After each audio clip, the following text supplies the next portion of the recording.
Hello बच्चों, welcome back. तो ये है क्लास 7 का मैथ्स का चैप्टर जिसका नाम है एक्सपोनेंट्स।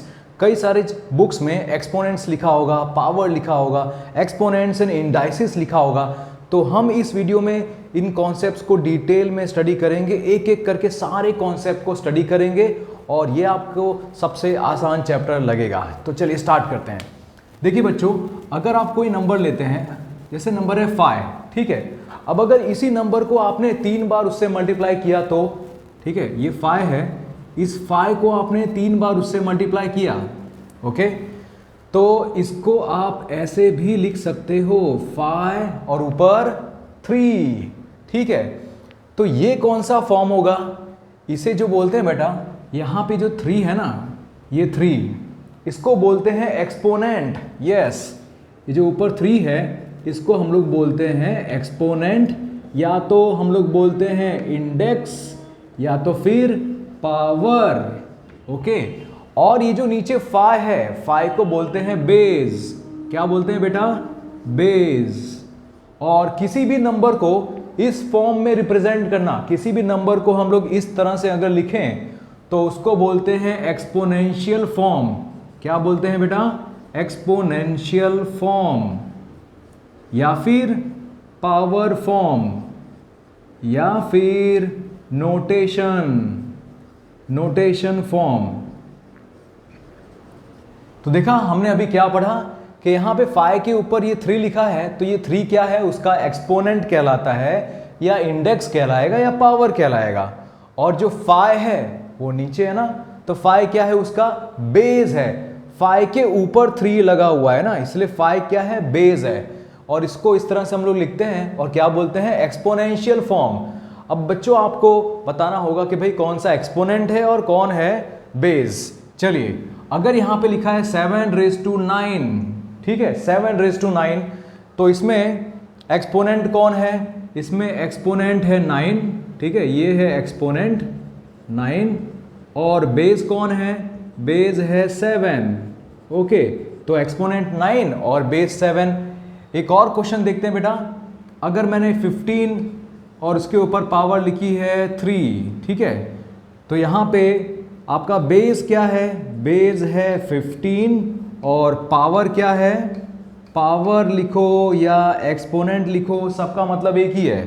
तो पावर या एक्सपोनेंट वो क्या है? 3 है।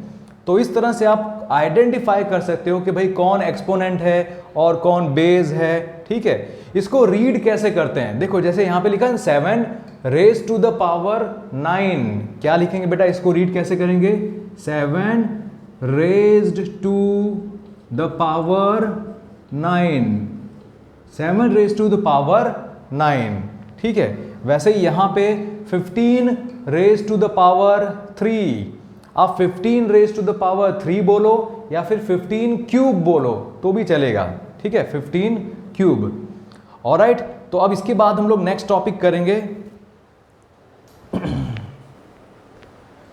तो बच्चों अब हम देखते हैं कि भाई किसी चीज को एक्सपोनेंशियल फॉर्म में कैसे लिख सकते हैं। जैसे अगर आपने 7 को आपने मान लो 4 बार लिखा इस तरह से, 7 × 7 × 7, तो इसको हम लोग एक्सपोनेंशियल फॉर्म में कैसे लिखेंगे? 7⁴, या फिर आप क्या बोलोगे? 7⁴।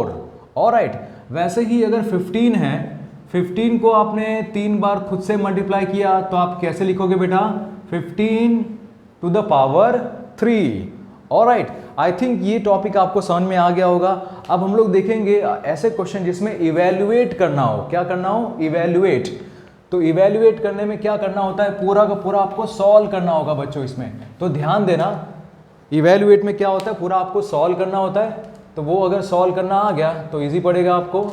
सिंपल मल्टीप्लिकेशन होता है, जैसे कि अगर ऐसा लिखा हुआ है इवेल्युएट, ठीक है, और यहाँ पे लिखा है -4⁻3 या फिर -4⁻3, तो आप इसको इवेल्युएट कैसे करेंगे? -4 कितनी बार लिखना है बेटा?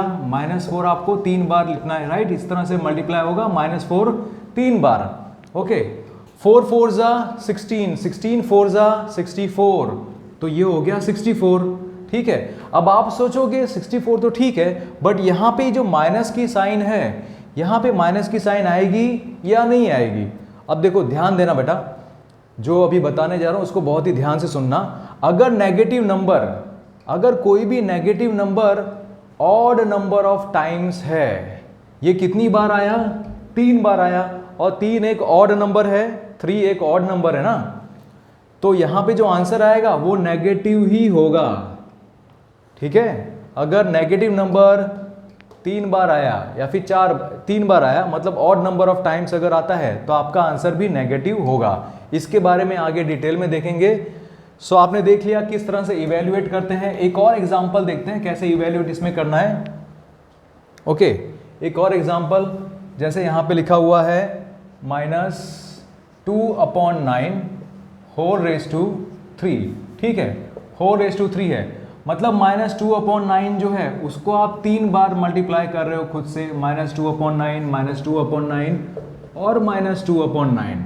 ठीक है, तो 2 3 बार है, 2 2 ज़ा 4, 4 2 ज़ा 8, तो यहाँ पे आपने 8 लिख दिया। और 9 देखो, 9 9 ज़ा 81, 81 9 ज़ा 729, 729 राइट, तो यहाँ पे 729। और नेगेटिव साइन होगी क्योंकि ये नेगेटिव नंबर कितनी बार आया, ये नेगेटिव नंबर 3 बार आया, 3 बार आया या 5 बार आया या 7 बार आया, 3 5 7 9 ऑड नंबर ऑफ टाइम्स में आएगा तो आंसर नेगेटिव में आएगा। तो यहाँ पे आंसर नेगेटिव में आएगा, -8/729। तो इस तरह से बच्चों इवेल्युएट करते हैं क्वेश्चन को। और अगर आपको कोई क्वेश्चन दिया हो कि भाई इसको एक्सप्रेस करना है in the form of, in the exponential form, तो कैसे करेंगे। देखो एक्सपोनेंशियल फॉर्म में आपको करने के पहले प्राइम फैक्टराइजेशन आना चाहिए बच्चों, कि प्राइम फैक्टराइजेशन किसी भी चीज़ का अगर आता है तो बहुत अच्छी बात है। प्राइम फैक्टराइजेशन एक बार आपको बता दूं, जैसे कि यहाँ पे लिखा हुआ है 625। ठीक है, तो 625 का प्राइम फैक्टराइजेशन निकालना है आपको, तो आपको पता है कि पहले प्राइम नंबर्स आपको पता होने चाहिए। भाई प्राइम नंबर्स कौन कौन से हैं, 2 3 5 7 11, ये सब प्राइम नंबर है ना। तो यहाँ पे पीछे 5 है, तो ये तो प्राइम नंबर 5 से होगा, आसानी से होगा ना 5 से। 5 यहाँ पे कितना होगा, 5 1 ज़ा 5, देन 1 बचेगा राइट, तो यहाँ पे हो जाएगा 5 2 ज़ा 10, यहाँ पे 2 बचेगा, तो यहाँ पे होगा 5, तो 125 हो गया। फिर से यहाँ पे 5 किया हमने, फिर यहाँ पे लिखा 5 × 25, फिर से यहाँ पे 5 हुआ, 5 5 ज़ा 25, 5 1 ज़ा। देखिए आपने 625 का आपने प्राइम फैक्टर निकाला, प्राइम फैक्टराइजेशन आपने किया। तो प्राइम फैक्टराइजेशन करने पे आपको क्या पता चला कि भाई 5 को अगर आप 4 बार मल्टीप्लाई करोगे, 5 को अगर आप उसी से 4 बार मल्टीप्लाई करोगे तो आपको 625 मिलेगा। इसका मतलब कि 5 to the power 4 is equal to 625। तो आपको क्वेश्चन दिया जाएगा इस तरह का और आपको आंसर लाना है ऐसे, कोई नंबर और उसके ऊपर उसकी पावर, एक्सपोनेंशियल फॉर्म इसको बोलते हैं। तो अगर आपको ऐसा लिखा होता एक्सप्रेस 625 इन एक्सपोनेंशियल फॉर्म, कौन से फॉर्म में बेटा, एक्सपोनेंशियल फॉर्म। तो एक्सपोनेंशियल फॉर्म निकालने के लिए आपको उस नंबर का प्राइम फैक्टराइजेशन निकालना है और प्राइम फैक्टराइजेशन निकाल के देखना है कि भाई वो नंबर में यहाँ पे कोई नंबर जो है, जो भी नंबर, जैसे यहाँ पे 5 है तो 5 कितनी बार आया, 5 आया यहाँ पे 4 बार, तो 5 to the power 4 ये उसका आंसर होगा। ओके, एक और क्वेश्चन देखते हैं बेटा, एक और क्वेश्चन जिसमें आपको एक्सपोनेंशियल फॉर्म में लिखना है और यहाँ पे एक बड़ा नंबर है थोड़ा सा। Okay, hold on just second. Okay, तो मैं इसको थोड़ा सा नीचे लिखता हूँ ताकि वीडियो में ठीक से आएगा। और आपको यहाँ पे एक्सप्रेस करना है, express in the exponential form, express in the exponential form, exponential form, exponential form में एक्सप्रेस करना है। और जैसे यहाँ पे लिखा है 3456, ठीक है, आपको इस नंबर को ऐसे फॉर्म में लिखना है जहाँ पे नीचे एक बेस हो, एक बेस हो और उसके ऊपर उसकी पावर हो, इसी को बोलते हैं ना एक्सपोनेंशियल फॉर्म। तो चलो पहले हम करेंगे प्राइम फैक्टराइजेशन, 3456 का प्राइम फैक्टराइजेशन करेंगे बेटा यहाँ पे। ओके, और ये इवन नंबर है ना, देखो यहाँ पे इवन नंबर है तो मतलब 2 से होगा, राइट। तो हम लोग 2 से करेंगे यहाँ पे, 2 1 ज़ा 2, राइट, 2 7 ज़ा 30, 2 17 ज़ा 34, फिर यहाँ पे होगा 28, राइट, 1728। फिर 2 इंटू 8, 2 8 ज़ा 16, यहाँ पे एक बचेगा, फिर यहाँ पे होगा 2 6 ज़ा 12 और यहाँ पे 4, ठीक है। फिर से यहाँ पे 4 3 2, फिर यहाँ पे 2 1 6, फिर से 2 1 0 8 और फिर 2 इंटू 54, ये होता जाएगा आगे, और भी 2 इंटू 27। अब आप जानते हैं कि 27 जो है वो 3 से आराम से कट जाएगा ना, 3 9 ज़ा, राइट, 3 3 ज़ा और लास्ट में 3 1 ज़ा। देखो यहाँ पे कितनी बार आया, देखो 2 कितनी बार आया बेटा, यहाँ पे 1 2 3 4 5 6 7, तो 2 कितनी बार आया, 7 टाइम्स। तो यहाँ पे 2 टू द पावर 7 करेंगे, और 3 कितनी बार आया, 3 3 बार आया ना, तो 3 टू द पावर 3, ओके बेटा, 3 टू द पावर 3। तो यहाँ पे आपको ये आंसर मिल गया अपना। अब आगे देखते हैं बच्चों, नेक्स्ट देखते हैं।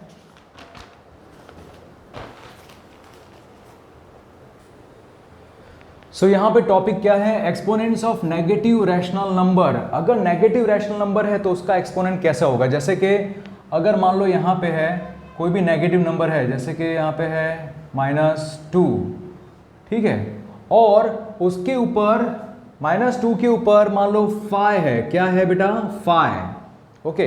तो इसका आंसर क्या आता है, इसका आंसर आएगा नेगेटिव में, इसका आंसर नेगेटिव में ही आएगा हमेशा। क्यों, क्योंकि ऊपर क्या है, ऊपर है ऑड नंबर, क्या है ऊपर, ऑड नंबर, ओके। तो कभी भी अगर बेस आपका नेगेटिव नंबर है और पावर या फिर एक्सपोनेंट एक ऑड नंबर है, तो आंसर हमेशा आपका नेगेटिव ही आएगा, ओके। एग्जाम्पल के तौर पे देखो यहाँ पे दिखा दिया, राइट, -2 रेज टू पावर 5, तो यहाँ पे -2 कितनी बार है, 5 बार है, राइट। 2 2 ज़ा 4, 4 2 ज़ा 8, 8 2 ज़ा 16, 16 2 ज़ा 32, तो यहाँ पे आंसर आएगा -32। इसका मतलब क्या, इसका मतलब कि अगर नेगेटिव नंबर है और पावर ऑड है, अगर ब्रैकेट में आपके यहाँ पे नेगेटिव नंबर है, मैं यहाँ पे लिख देता हूँ ऐसे, ओके, कि अगर एक नेगेटिव नंबर है अंदर और उसके ऊपर की जो पावर है, यहाँ पे जो एक्सपोनेंट है वो ऑड नंबर है, ऑड नंबर वाला एक्सपोनेंट है, ठीक है, नेगेटिव नंबर अंदर और ऊपर जो है वो ऑड नंबर है। बेटा ऑड नंबर मतलब क्या, 1 3 5 7 9 11, ये सब ऑड नंबर है। तो negative number two the power odd number, so answer will always be negative. क्या होगा आंसर, नेगेटिव होगा। So you will get a negative result always. कब ऐसा होगा, जब अंदर नेगेटिव नंबर है, मतलब बेस आपका नेगेटिव है और पावर मतलब एक्सपोनेंट ऑड नंबर है, तो आंसर क्या होगा, नेगेटिव ही आएगा आंसर। वैसे ही अगर आपका बेस नेगेटिव है, एक नेगेटिव नंबर है, और ऊपर जो एक्सपोनेंट है वो एक इवन नंबर है, इवन नंबर है अगर, तो आपका आंसर हमेशा क्या आएगा, पॉजिटिव आएगा। आंसर आपका पॉजिटिव आएगा, you will get a positive result, ठीक है। तो इसको मैं, ये फर्स्ट वाला है और ये सेकंड है, ठीक है। तो फर्स्ट का एग्जांपल कैसा, जैसे -3 रेज टू 5, ठीक है, negative number, yes, power 5, 5 is what, odd number, तो इसका आंसर नेगेटिव में ही आएगा। क्या आएगा, 3 को 5 बार मल्टीप्लाई करो खुद से, 3 3 ज़ा 9, 9 3 ज़ा 27, 27 3 ज़ा 81, 81 3 ज़ा क्या होगा, 81 3 ज़ा, so 3 and 2 4 3, so answer will be -243, -243। Negative number था अंदर, यस, पावर क्या थी, ऑड नंबर, 5 ऑड नंबर है ना, तो आंसर नेगेटिव ही आएगा, ओके। अब ये सेकंड वाले का एग्जांपल देखते हैं बच्चों। सेकंड वाले के एग्जांपल में मान लो यहाँ पे है नंबर लिखा हुआ -3, इसी का लेते हैं, चलो, -3 रेज टू 4, 4 क्या है, 4 उसकी पावर है, और वो पावर क्या है, एक इवन नंबर है ना, इवन नंबर है, राइट। तो यहाँ पे क्या लिखेंगे, यहाँ पे आंसर आएगा 3 3 जा 9, 9 3 जा 27, 27 3 जा 81। 3 को 4 बार खुद से मल्टीप्लाई करने पे आंसर आएगा 81, और ये आंसर पॉजिटिव में ही होगा क्योंकि पावर क्या है, इवन नंबर की पावर है। सो नेगेटिव नंबर अगर बेस हो, पावर इवन नंबर हो, तो आंसर हमेशा पॉजिटिव ही आएगा। ओके, ठीक है बेटा। अब आगे देखते हैं बच्चों, सिंप्लीफाई करना हम लोग सीखेंगे अब, कि किस तरह से किसी नंबर को आपको सिंप्लीफाई करके लास्ट में आंसर लाना है। और सिंप्लीफाई करने में क्या होगा कि आपको जितना भी मल्टीप्लाई करना हो, डिवाइड करना हो, कट करना हो, वो सब कुछ आप इसमें कर सकते हो। ठीक है, चलो तो आप लोग साथ साथ में क्वेश्चन लिख सकते हो इसमें। मैं यहाँ पे लिख रहा हूँ simplify the following, simplify the following. Okay, तो हम लोग यहाँ पे सिंप्लीफाई करना इसमें सीखेंगे। सिंप्लीफाई करना मतलब क्या, जितना भी आप कट कर सकते हो कट करो, लास्ट में आंसर लाओ, जो भी पावर है, जो भी कुछ है। तो जैसे यहाँ पे क्वेश्चन क्या दिया हुआ है, क्वेश्चन है 8⁵ into 4⁶ into 1/8 whole raise to 4। Okay, तो ये है बेटा। अब इसको अगर सॉल्व करना हो तो कैसे सॉल्व करेंगे, देखो 8⁵, 8⁵, 8 कितनी बार है, 8 है 5 टाइम्स, तो मैं 5 टाइम्स लिख दूंगा यहाँ पे। 8 कितनी बार है, 5 टाइम्स है, तो मैं यहाँ पे 5 टाइम्स लिख दूंगा। फिर 4 कितनी बार है, 6 टाइम्स है, सो मैं यहाँ पे 4 6 टाइम्स लिख दूंगा। 4 कितनी बार लिखूंगा मैं, 6 टाइम्स, 3 4 5 एंड 6 टाइम्स। और 1 कितनी बार है, 4 टाइम्स है, तो मैं 1 को 4 टाइम्स से खुद से मल्टीप्लाई करूँ, 1 1 जा 1, 1 1 जा 1, तो लिखने की जरूरत नहीं है ना। 1 को चाहे खुद से कितनी बार भी मल्टीप्लाई करो, आंसर तो 1 ही आएगा। तो ये हो गया। ओके, अब इन सब के नीचे ये जो 8 है ना, वो 8 भी कितनी बार है, 8 है 4 टाइम्स। सो 1/8 1/8 1/8 करते कितनी बार करते, 4 टाइम्स। तो यहाँ पे हमने लिखा 8 8 8 और 8 कितनी बार, 4 बार। अब देखो नीचे 4 बार 8 है, ये पूरा 4 बार, और ये भी 8 है कितनी बार, 4 टाइम्स। तो ये कैंसिल होगा पूरा, ये भी पूरा कैंसिल होगा। ओके, बचेगा क्या, यहाँ पे बचेगा 4। 4 कितनी बार है, 4 यहाँ पे है 6 टाइम्स, राइट। तो 4⁶, 8 into 4⁶, right. 8 into 4⁶, that is what, that is 8 4 times 4�6। तो यहाँ पे क्या होगा, ये आप बच्चों कैलकुलेट कर लेना। तो मैं यहाँ पे अभी लिख रहा हूँ सिर्फ आंसर 4096, और फिर इसमें आएगा 32,768। ठीक है, ये 4⁶, 4 4 जा 16, 16 4 जा 64, 64 4 जा, फिर ऐसे आगे करते करते 4⁶ तक। फिर लास्ट में जो आंसर बचा वो लिख दिया यहाँ पे 32,768। ठीक है, अब बेटा हम लोग आगे एक्सरसाइज सॉल्व करते हैं। जो टेक्स्ट बुक है, यहाँ पे एक स्कूल है LIS, तो उसकी टेक्स्ट बुक के हिसाब से मैं एक्सरसाइज सॉल्व करा रहा हूँ। तो फर्स्ट एक्सरसाइज जो है, दैट इज एक्सरसाइज 5.1, वो हम लोग फटाफट लिखेंगे बेटा। बहुत इजी है, आपको सिर्फ बताना है कि भाई कौन एक्सपोनेंट है और कौन पावर है, मतलब कौन है बेस और exponent. So we are doing now exercise 5.1। You have to write down, write the base and exponent. आपको बताना है बेस क्या है भाई और एक्सपोनेंट क्या है, बस। ओके, जैसे यहाँ पे है first one -5 to the power 4, तो यहाँ पे आपका बेस क्या हो गया, बेस हो गया -5, और एक्सपोनेंट क्या है, एक्सपोनेंट का मतलब ये जो ऊपर नंबर होता है ना, वो क्या है, वो 4 है। डन, ठीक है। वैसे यहाँ पे second one 3/2 to the power 5, तो यहाँ पे बेस क्या है बेटा, बेस मतलब नीचे वाला नंबर, बेस क्या है 3/2, और एक्सपोनेंट क्या है, एक्सपोनेंट है आपका 5। ओके, तो इस तरह से हमने ये फर्स्ट क्वेश्चन किया। अब इसके आगे देखते हैं, सिंप्लीफाई करना है हमें बेटा। तो सिंप्लीफाई करना हम लोग देखते हैं अब। नेक्स्ट क्वेश्चन जो है सिंप्लीफाई, और सिंप्लीफाई करते वक्त आपको बहुत ध्यान देना होगा कि कौन सा नंबर कट रहा है, कौन सा नहीं कट रहा, कौन सी कॉम्बिनेशन हो सकती है, कौन सी कॉम्बिनेशन नहीं हो सकती। ठीक है, तो हम लोग यहाँ पे लिख रहे हैं क्वेश्चन सिंप्लीफाई। ओके, ये नेक्स्ट क्वेश्चन है, इसका क्वेश्चन नंबर 2 है। ठीक है, क्वेश्चन नंबर 2A, सिंप्लीफाई आपको करना है। और क्वेश्चन क्या है, 8 raise to 5 into 1/16 whole raise to 3 into 2 raise to 4। ठीक है बेटा, अब इसमें क्या करना है, देखो 8 कितनी बार आया, 8 आया 5 बार, कितनी बार, 5 टाइम्स। तो मैं यहाँ पे 8 5 बार लिख दूंगा, 8 इंटू 8 इंटू 8 इंटू 8 इंटू 8। कितनी बार लिखा मैंने, 8 5 टाइम्स लिखा। उसके बाद 1/16 कितनी बार आया, 3 बार, 1/16 1/16 1/16 कितनी बार, 3 बार आपको लिखना है। उसके बाद 2 raise to 4, 2 to the power 4, तो 2 आपको कितनी बार लिखना है, 4 बार। ओके, तो अब यहाँ पे बहुत इजी है बेटा, देखो यहाँ पे 16 16 16 है, यहाँ पे 8 8 8 है। आपको पता है कि 8 के टेबल में 16 आता है ना, तो 8 2 ज़ा 16, 8 2 ज़ा 16, 8 2 ज़ा 16, ये कट हो गया, राइट।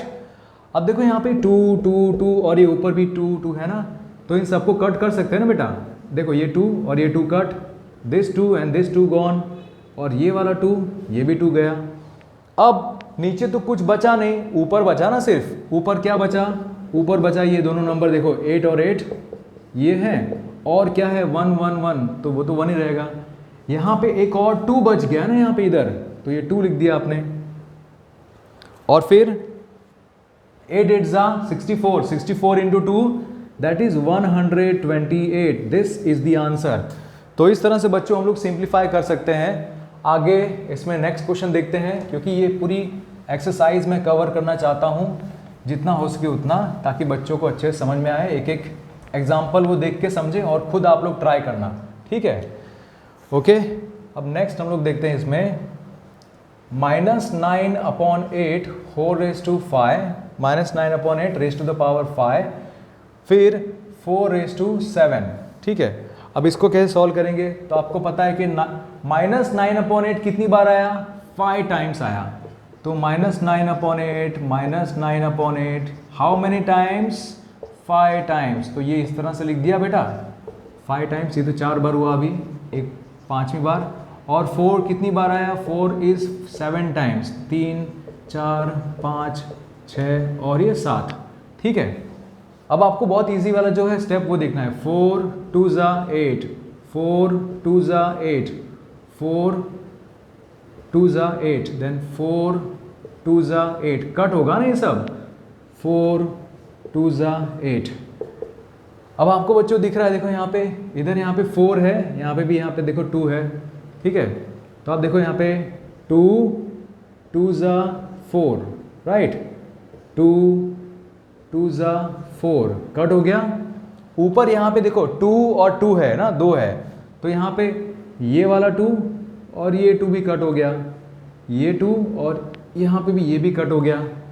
अब क्या बचा, नीचे सिर्फ 2 बचा है। क्या बचा है बेटा, नीचे सिर्फ 2 बचा है, और ऊपर क्या बचा है, -9 इंटू -9 इंटू -9 इंटू -9 इंटू -9, बस। तो 9 कितनी बार मल्टीप्लाई करना है, 5 बार। कितनी बार, 5 बार। आपको पता है ना कि अगर कोई नेगेटिव नंबर है और पावर उसकी ऑड नंबर है, तो आंसर हमेशा नेगेटिव में ही आएगा। ओके, सो यहाँ पे आंसर क्या आएगा, 59,049 अपॉन 2। ये माइनस की साइन मत भूलना, क्यों, क्योंकि नेगेटिव नंबर है और पावर एक ऑड नंबर है, तो आंसर हमेशा नेगेटिव में आएगा। ऑलराइट, तो ये जो मल्टीप्लाई करना है, मल्टीप्लाई करना तो बच्चों आप लोग को आता ही है, तो आप मल्टीप्लाई कर लेना। यहाँ पे आपका टाइम बचे, इसीलिए मैंने डायरेक्ट सॉल्व करके यहाँ पे बताया हुआ पूरा कि ये आंसर आना चाहिए। ठीक है, अब देखते हैं आगे का क्वेश्चन, नेक्स्ट क्वेश्चन देखते हैं बेटा। ठीक है, अगले क्वेश्चन है, थोड़े इजी क्वेश्चन है, तो ज़्यादा हार्ड नहीं है उसमें। ठीक है, बहुत ही इजी क्वेश्चन है, वो आप भी शायद कर पाएंगे। और साथ में ये अगर वीडियो देख रहे हैं तो उसमें प्रैक्टिस करते रहिएगा, नोटबुक के अंदर लिखते रहिएगा। चलिए देखिए, सी यहाँ पे लिखा हुआ है, 4 raise to 3 plus 7 raise to 3 minus 10 raise to 4। Okay, 4 raise to 3 कितना होता है बेटा? 4 रेज टू 3, 4 4 जा 16, 16 4 जा 64, सो यहाँ पे 64 आएगा, प्लस 7 रेज टू 3, 7 7 जा 49, 49 7 जा 343। तो ये अब मैं बार बार करता हूँ इसलिए मुझे याद हो गया है, बट आपको क्या करना होगा, मल्टीप्लाई करके यहाँ पे देखना होगा। 10 raise to 4, 10 raise to 4 means what? 10 raise to 4 means 4 zero आपको लिखना है, राइट? तो यहाँ पे क्या होना चाहिए, इन सबको ऐड करके जब सब्ट्रैक्ट करोगे तो आंसर आपका क्या आएगा? 9593, और वो भी आएगा माइनस में। ये प्लस करोगे तो आपको आई थिंक 400 के आसपास कुछ मिल जाएगा, राइट? उसमें से आप माइनस करोगे 10,000, ठीक है?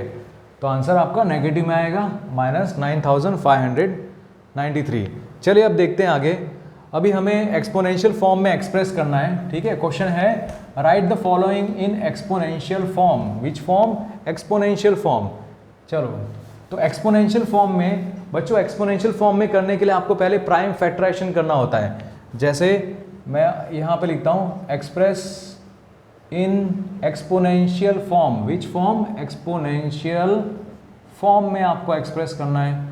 तो अगर एक्सपोनेंशियल फॉर्म में एक्सप्रेस करना है और क्वेश्चन इस तरह से दिया हुआ है, दैट इज 16,384, तो इसका आपको प्राइम फैक्टराइजेशन करना पड़ेगा। जिन बच्चों को प्राइम फैक्टराइजेशन करना आता है वो फटाफट कर देंगे। ओके, चलो देखते हैं। मैंने यहाँ पे पहले से करके रखा हुआ है ताकि हमारा ज़्यादा टाइम वेस्ट ना हो। ओके, सो हियर से 2 इंटू यहाँ पे करेंगे 8192, राइट? इस तरह से फटाफट आप कर सकते हैं, बट आपको इसके लिए बहुत प्रैक्टिस चाहिए बेटा। सो यहाँ पे 4096, देन 2 इंटू 2048, फिर से 2 इंटू 1024, फिर 2 इंटू 512, राइट? तो ये प्राइम फैक्टराइजेशन अगर आप कर पाओ तो आप फटाफट कर पाओगे, ठीक है? इसको नहीं तो फिर नहीं हो पाएगा। फिर 256, यहाँ पे फिर होगा 2 into 128, then again 2 into 64, 2 into 32, फिर 2 इंटू 16, 2 16 ज़ा 32 होता है ना, 2 इंटू 8 16, 2 4 ज़ा 8। अब मैं इसको थोड़ा इस तरफ राइट साइड में कर देता हूँ। यहाँ पे 2 4 ज़ा 8 हो गया। ओके, अब यहाँ पे क्या आएगा? सिर्फ 2 और 2 आएंगे ना, एक 2 2 ज़ा 4 और यहाँ पे तो जो 8 था वहाँ से मैं करता हूँ, ठीक है? फिर से इधर 2 4 ज़ा 8 और 2 2 ज़ा 4 और 2 1 ज़ा 2, ठीक है? तो देखते हैं कि 2 कितनी बार आया यहाँ पे बेटा। 1 2 3 4 5 6 7 8 9 10 11, और ये तो मैंने यहाँ पे फिर से किया था इधर 12 13 14, ठीक है? तो आप यहाँ पे कैसे लिखोगे? 2 टू द पावर 14, क्या आएगा बेटा? 2 to the power 14। In short बच्चों आपको समझना ये है कि अगर एक्सपोनेंशियल फॉर्म में पूछा हो, कोई भी चीज़ को एक्सपोनेंशियल फॉर्म में एक्सप्रेस करनी है तो पहले प्राइम फैक्टराइजेशन निकालो और फिर आप कर पाओगे, अदरवाइज आप नहीं कर पाओगे, ठीक है? चलो अब आगे देखते हैं कि एक्सपोनेंशियल फॉर्म में हमने करना सीख लिया। अब अगर आपको कंपेयर करना हो तो आप कंपेयर करने के लिए भी क्वेश्चन आएंगे ऐसे कि भाई कैसे कंपेयर हम लोग कर सकते हैं किसी नंबर को। अगर 2 नंबर को कंपेयर करना है तो पहले उनको सॉल्व करो फिर कंपेयर करो। जैसे आपको बोला है कि भाई कंपेयर मतलब कि भाई देखो कौन बड़ा है, कौन छोटा है, कौन इक्वल है। अगर सपोज ऐसा दिया हुआ है 5:4 और एक तरफ दिया हुआ है 4:5, इन दोनों में से कौन सा नंबर बड़ा है? तो पहले इनको सॉल्व करो। 5 × 5 × 5 × 5, कितनी बार 5 आया भाई? 4 बार आया, राइट? 25 × 25 कितना होगा? 625।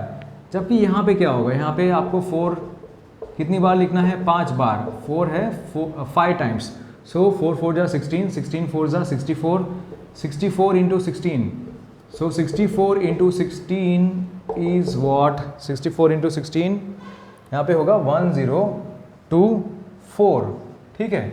तो एक तरफ है 625 और एक तरफ है 1024, कौन बड़ा है? ऑब्वियसली ये बड़ा है ना।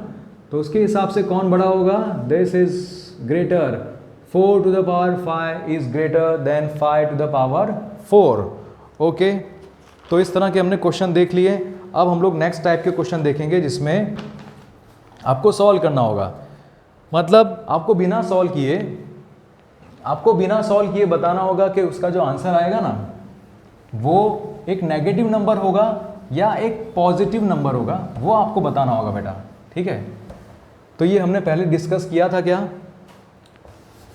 एक बार आपको फिर से रिवाइज करा देता हूं। अगर कोई नेगेटिव नंबर है, ओके, और उसके ऊपर की जो पावर एक ऑड नंबर है, क्या है, एक ऑड नंबर है, तो हमारा आंसर नेगेटिव नंबर आएगा, एक नेगेटिव रिजल्ट आपको मिलेगा। फिर अगर एक ऑड नंबर नेगेटिव नंबर है, उसकी पावर इवन नंबर है, क्या है, इवन नंबर अगर उसकी पावर है तो आपका आंसर हमेशा पॉजिटिव आएगा। ओके, चलो इसी के बेस पे हम लोग क्वेश्चन प्रैक्टिस कर लेते हैं यहाँ पे। जैसे फर्स्ट है -5⁵ इंटू -2/5 ठीक है। अब इन दोनों को अलग अलग से पहले करना। -5⁵, इसका आंसर क्या होगा, -5⁵, ये 5 मतलब क्या, ऑड नंबर बेटा, ऑड नंबर, तो negative number raise to odd number, answer negative. तो इसका जो आंसर है, इसका आंसर वो तो नेगेटिव होगा ना, राइट, वो तो नेगेटिव होगा आंसर। फिर मल्टीप्लाई की साइन यहाँ पे। दूसरा क्या है, -2/5⁵, ये तो 6 जो है वो 6 क्या है, इवन नंबर है, तो नेगेटिव नंबर के ऊपर अगर पावर इवन नंबर हो तो आंसर पॉजिटिव आएगा। तो यहाँ पे मैंने पॉजिटिव के लिए लिख दिया ऐसे, ठीक है। और आपको पता है कि negative number multiply by positive number हमेशा आंसर नेगेटिव आएगा, क्या आएगा, नेगेटिव। ऑलराइट, ठीक है। तो चलो हमने देख लिया कि किस तरह से हमें इसको सॉल्व करना होगा। पहले अलग से एक एक नंबर को पकड़ो और उसको फिर सॉल्व कर सकते हैं। ओके, आपको खाली ये चेक करना होता है कि अगर बेस नेगेटिव है, ओके, और उसकी पावर क्या है वो चेक करो पहले। अगर पावर इवन नंबर है तो आंसर हमेशा पॉजिटिव आएगा, अगर पावर ऑड नंबर है तो आंसर नेगेटिव आएगा। ओके, एक और क्वेश्चन कर लेते हैं, फिर हम लोग नेक्स्ट टॉपिक पे पढ़ेंगे, नेक्स्ट टॉपिक देखेंगे। -3/8⁹ इंटू -9⁷, ठीक है, इसको भी सॉल्व करते हैं। -3/8 टू द पावर 9, 9 क्या है, ऑड नंबर है, 9 एक ऑड नंबर है, तो इस पूरे का, इसका आंसर क्या आएगा, इतने का आंसर नेगेटिव आएगा। ओके, तो इसका मैंने नेगेटिव लिख दिया, NEG मतलब नेगेटिव में बता रहा हूँ, ठीक है। चलो नेगेटिव मल्टीप्लाई -9⁷ 7 की पावर है, 7 क्या है, एक ऑड नंबर है, ऑड नंबर है तो आंसर नेगेटिव आएगा।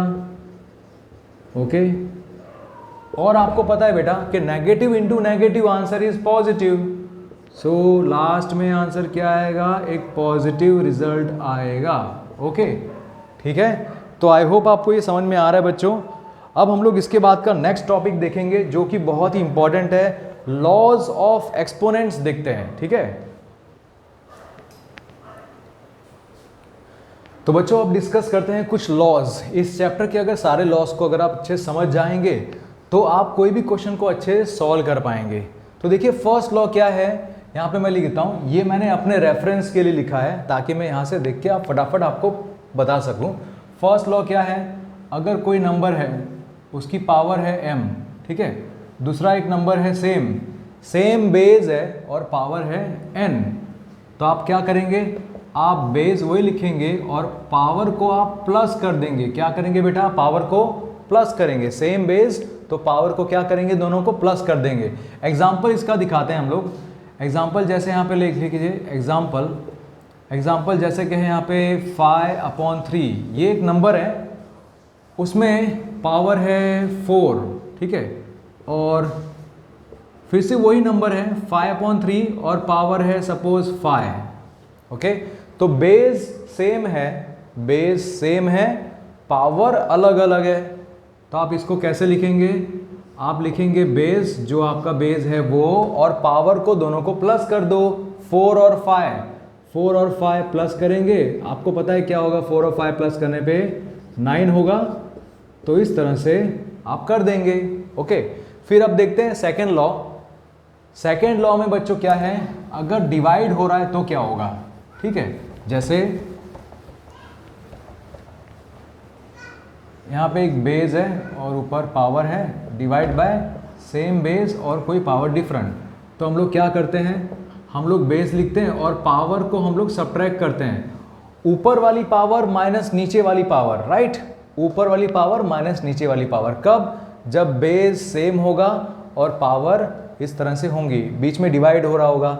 एग्जाम्पल, चलो एग्जाम्पल दिखा दें आपको। यहाँ पे एग्जाम्पल है, जैसे 27/4 है। ओके, नहीं सिंपल लेते हैं, 27⁻6 डिवाइड बाय 27⁻2। तो यहाँ पे क्या होगा, 27, फिर यहाँ पे पावर को माइनस करना होगा ना, 6 - 2 क्या होगा बेटा, 27⁻4 टू द पावर 4। इस तरह से हम लोग करेंगे। जब सेम बेस होता है तो पावर को क्या करते हैं, सब्ट्रैक्ट करते हैं, पावर को सब्ट्रैक्ट करते हैं। ये हो गया सेकंड लॉ। अब थर्ड लॉ देखते हैं क्या है बेटा। तो थर्ड लॉ जो है उसमें बहुत इजी है थर्ड लॉ। थर्ड लॉ क्या कहता है कि कोई भी नंबर है, मान लो p, कोई नंबर है, कोई रैशनल नंबर है p, उसकी पावर है 0। क्या पावर है, 0। तो दुनिया का चाहे कोई भी नंबर क्यों ना हो, उसकी पावर अगर 0 है तो आंसर हमेशा 1 आएगा। एग्जाम्पल, सपोज एग्जाम्पल लेते हैं 1256 होल रेज टू पावर 0, तो आंसर आएगा 1। ओके, ऐसा कब होता है, देखो ऐसा क्यों होता है कि रेज टू पावर 0 है तो आंसर 1 ही आएगा, क्यों ऐसा, देखो बताता हूँ आपको। सपोज यहाँ पे है 4, कितनी बार आया 4, यहाँ पे 3 बार आया, और नीचे भी है 4, वो कितनी बार है, 3 बार है।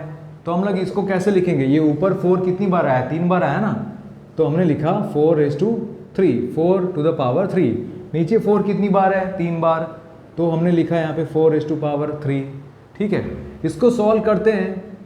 तो सॉल्व करने पे क्या होगा, यहाँ पे 3 - 3 करते हैं ना, 3 - 3 तो 4⁻0। ओके, और आंसर आपको पता है 1 आएगा, क्योंकि ये तीनों कैंसल, आंसर 1 आएगा बस। ओके, अब देखते हैं चौथा लॉ। चौथा लॉ भी बहुत अच्छा है, इजी है, ध्यान देना यहाँ पे बच्चों, और साथ साथ में लिखते रहो, ठीक है। फोर्थ लॉ क्या कहता है, अगर आपका बेस है, उसकी अपनी एक पावर है और उस पूरे के भी पावर के ऊपर भी पावर है, तो क्या करते हैं हम लोग, दोनों पावर्स को मल्टीप्लाई करते हैं। क्या करते हैं, दोनों पावर्स को मल्टीप्लाई। जैसे p की पावर क्या है, m, और इस पूरे की पावर n है, तो दोनों पावर्स को मल्टीप्लाई करेंगे। एग्जाम्पल के तौर पे जैसे यहाँ पे लिखा हुआ है 5 टू द पावर 6, और इसके ऊपर पावर है 3। देखो 5 के ऊपर पावर 6 है और इस पूरे की पावर है 3, तो इसको कैसे लिख सकते हैं, 5 और दोनों पावर को मल्टीप्लाई कर दो। 5 और पावर क्या है, 6 × 3, 6 × 3 क्या होगा बेटा, 6 3 18। तो आपने पावर को क्या किया, मल्टीप्लाई कर दिया। तो ये हो गया हमारा फोर्थ लॉ, क्लियर। अब देखते हैं फिफ्थ लॉ के ऊपर। जो फिफ्थ लॉ है, फिफ्थ लॉ क्या कहता है, फिफ्थ लॉ में है अगर आपका बेस है मान लो p raise to power m और q to the power n, तो आप क्या करेंगे, आप इन दोनों नंबर को मल्टीप्लाई कर देंगे, दोनों बेस को आप मल्टीप्लाई करेंगे। क्या करेंगे, दोनों बेस को मल्टीप्लाई करेंगे और इनकी जो पावर है उनको भी आप मल्टीप्लाई ऊपर कर देंगे। ठीक है, इस तरह से। यस बेटा, तो यहाँ पे एक मिस्टेक है मेरे से। देखो यहाँ पे क्या हुआ है कि यहाँ पे अगर दोनों की पावर सेम है, ठीक है, p की पावर m है और q की भी पावर m है, तो आप क्या करेंगे, p × q करेंगे और दोनों की एक ही पावर है ना, इसलिए ऐसा कर देंगे, m लिख देंगे। एग्जाम्पल क्या है, देखो एग्जाम्पल जैसे कि 2�3 है और यहाँ पे 5�3 है, ठीक है, 2�3 और 5�3, दोनों को इस तरह से करें, तो आप क्या करेंगे, 2 × 5 कर देंगे इन दोनों को मल्टीप्लाई करके पावर क्या है 3, तो लिख देंगे। तो इसका आंसर आ जाएगा 10⁻3, 10 टू द पावर 3। तो ये हो गया 5th लॉ क्लियर। अब बात करते हैं बच्चों 6th लॉ पे।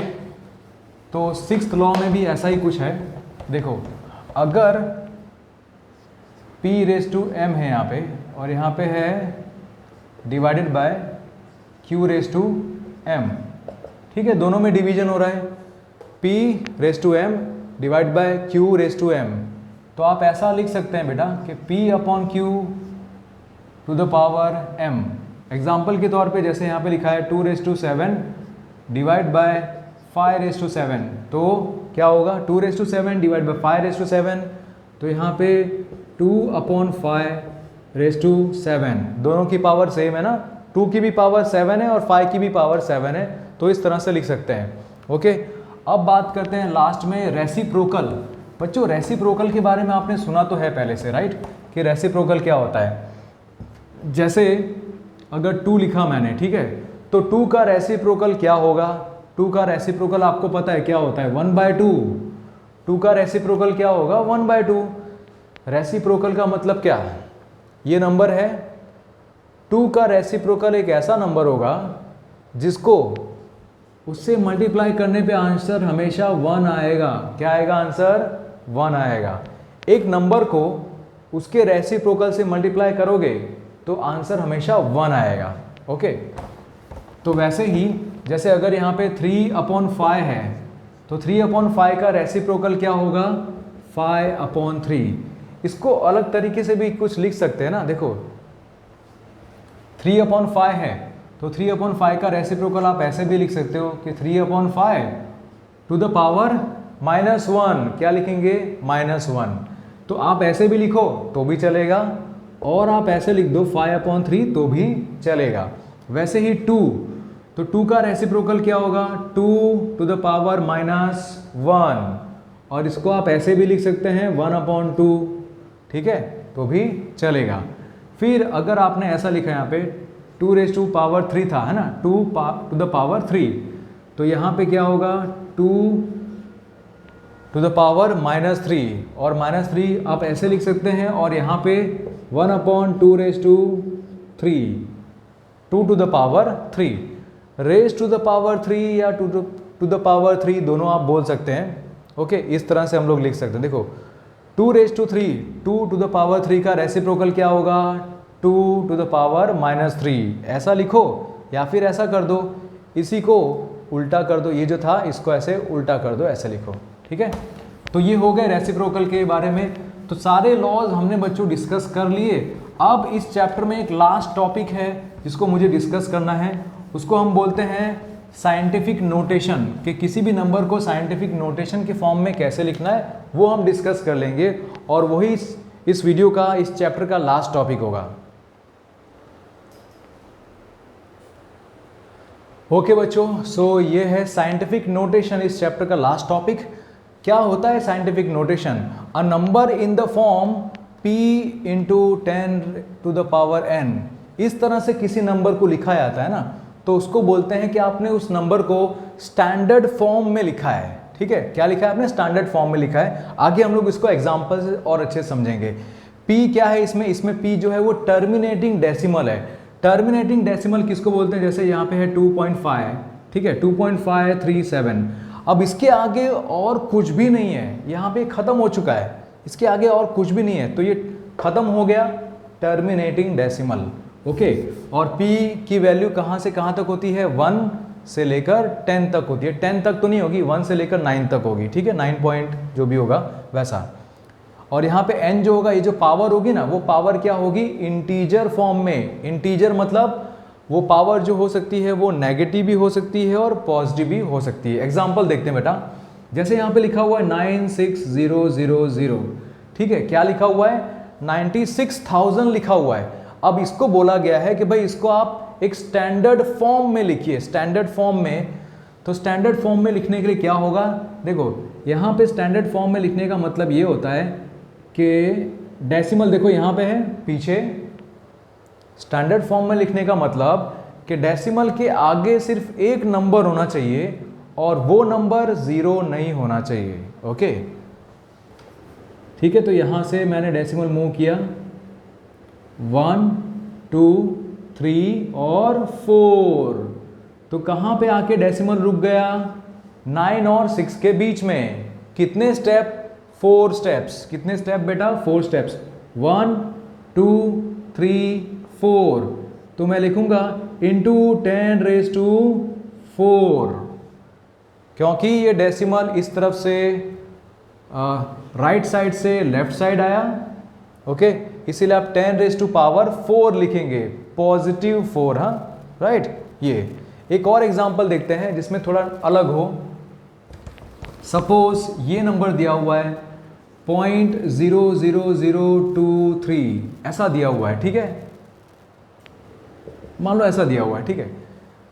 तो आपको अगर स्टैंडर्ड फॉर्म में इसे लिखना है तो आपको क्या करना पड़ेगा? आपको ये डेसिमल ले जाना पड़ेगा इस तरफ, ताकि आप लिख सको 2.35, है ना, ऐसा। तो डेसिमल अब किस साइड गया? राइट साइड गया। किस साइड गया बेटा? Right side. लेफ्ट में से राइट साइड गया। कितने स्टेप गया देखते हैं। यहाँ से 1 2 3 4, कितने स्टेप? 4 स्टेप। बट ये तो राइट साइड गया है ना, तो यहाँ पे नेगेटिव आएगा, ओके। तो एक बात हमेशा याद रखना, जब आप डेसिमल को राइट साइड ले जाते हो तो 10 के ऊपर नेगेटिव नंबर होगा। जितने प्लेस आप मूव किए, जैसे 4 स्टेप्स आप मूव किए ना राइट साइड, तो -4 होगा। अगर वही यहाँ से राइट साइड से लेफ्ट साइड गया होता तो पॉजिटिव होता, ठीक है। एक और एग्जांपल, अब आप लोग खुद भी एक बार ट्राई करना, ठीक है। मैं यहाँ पे क्वेश्चन दे दे रहा हूँ। 2346.466, इसको अगर हमें स्टैंडर्ड फॉर्म में लिखना है तो कैसे लिखेंगे? आप खुद ट्राई करना, ओके। नेक्स्ट यहाँ पे दे रहा हूँ 0.001234, ओके। चलो बच्चों, वीडियो पॉज करो और ट्राई करो, कम ऑन। तो आई थिंक आपने ट्राई कर लिया होगा। अब देखते हैं इसमें, देखो हमें इसका जो आंसर लाना है तो ये डेसिमल जो है वो डेसिमल को हमें लाना पड़ेगा इस तरफ, क्योंकि डेसिमल पॉइंट के आगे सिर्फ एक ही नंबर होना चाहिए और वो नंबर 0 नहीं होना चाहिए, राइट। तो यहाँ पे आप लिखेंगे 2.3466, राइट। ये आपने कर दिया मूव। और आप देखो, आप राइट साइड से लेफ्ट साइड आए तो यहाँ पे 10⁻⁴ पॉजिटिव होगी। कितने स्टेप आप आए? तो यहाँ से 1 2 3, कितने स्टेप्स? 3 स्टेप्स, तो यहाँ पे पावर 3 होगी, ओके। ये रहा ना पावर पॉजिटिव। पावर पॉजिटिव कब हुई? जब आपका डेसिमल राइट साइड से लेफ्ट साइड आया तो पावर पॉजिटिव। अब आपका डेसिमल किस तरफ जाएगा? राइट साइड, लेफ्ट साइड से राइट साइड जाएगा, ओके। ये जो है ना 0.001234, तो इसमें हम लोग क्या करेंगे? 1.234 ऐसा लिखेंगे, क्योंकि डेसिमल के आगे सिर्फ एक ही नंबर होना चाहिए और वो नंबर 0 नहीं होना चाहिए। तो डेसिमल यहाँ तक जाएगा, तो ये डेसिमल किस तरफ जाएगा? इतना। यहाँ पे कितने स्टेप आया था बेटा? वो राइट साइड। कितने स्टेप?